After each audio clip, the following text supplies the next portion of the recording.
এক প্রাণের দায় শত জীবন পিষে যায়, হাসির আড়ালে লুকিয়ে থাকে অগণিত অশ্রুর দায়।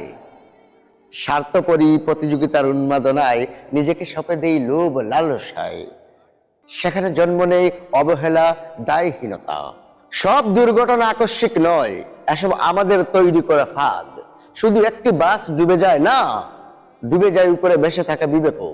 দর্শক শ্রোতা ব্যস্ত ক্যামেরায়, যেন আলোর ফ্রেমে আঁকা হচ্ছে মুক্তি।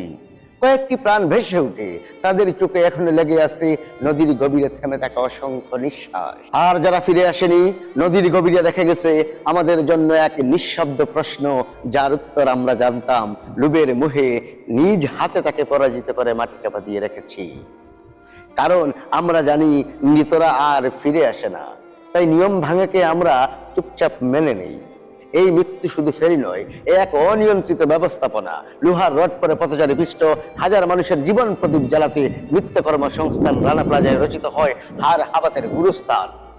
বুখা দানো বাসরে পড়ে শিশুদের স্কুলে, মাইলস্টোন ভেঙে যায় আগামীর স্বপ্ন। ভাবছি একই মহাকর্মযজ্ঞ না, এসবই আমাদের আহ্লাদিত শখ, লুবু অদৃশ্য তারার চূড়ান্ত ফল।